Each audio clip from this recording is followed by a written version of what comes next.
এজন ব্যতিক্ৰমী জনপ্ৰতিনিধি ইতিমধ্যে সমাপ্ত হোৱা পঞ্চায়ত নিৰ্বাচনৰ ফলাফল ঘোষণা হোৱাৰ পিছত নিৰ্বাচনত জয়লাভ কৰা ৱাৰ্ড সদস্যসকলৰ পৰা আৰম্ভ কৰি জিলা পৰিষদৰ সদস্যসকলেও জিলা পৰিষদ গঠন কৰিবলৈ উঠি পৰি লগাৰ সময়তে হুজাই জিলাৰ এজন ব্যতিক্ৰমী জনপ্ৰতিনিধি ৰাজ্যৰ ঘৰে ঘৰে নিৰ্বাচনত জয়ী হোৱাৰ পাছত জনতাৰ খবৰ নোলোৱাৰ অভিযোগত হয়তো আপুনি বহুত শুনিবলৈ পায় কিন্তু হুজাই জিলাৰ 2 নম্বৰ ৰাজবাৰী জিলা পৰিষদৰ পৰা নিৰ্বাচিত হোৱা ভাৰতীয় জনতা পাৰ্টিৰ জিলা পৰিষদৰ সদস্য জীৱন সিঙে নিৰ্বাচনত জিকি ৰাজ্যৰ ঘৰে ঘৰে গৈ অভিযোগ সমস্যাৰ বুজ লৈছে।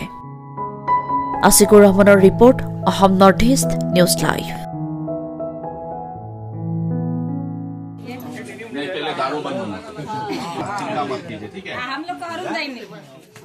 बाकी जो स्कीम है ना उसको भी हम लोग लाएंगे। जो मैं पहले बोल के आया ना इलेक्शन से पहले मैं फेंका नहीं था, वोट दो बोल के फेंक के नहीं आया।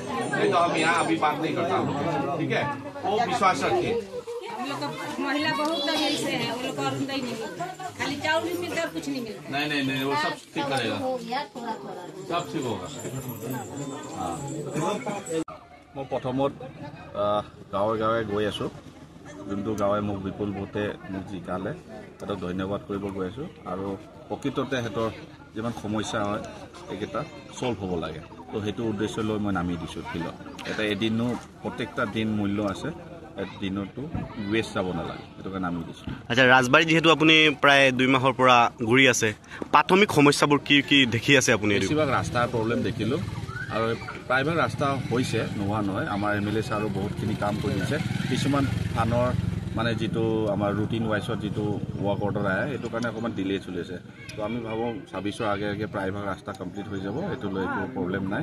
আৰু বাকী হ'ল আঁচনিৰ ক্ষেত্ৰত কিছুমান অকণমান মিছ এইটো হৈ গৈছে।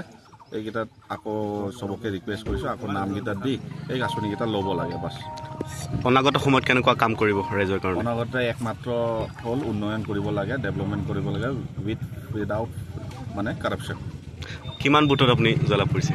মই একজেক্ট ফিগাৰটো হ'ল 4298 ভোট লিড লৈ মই জিকিছোঁ। Thank U.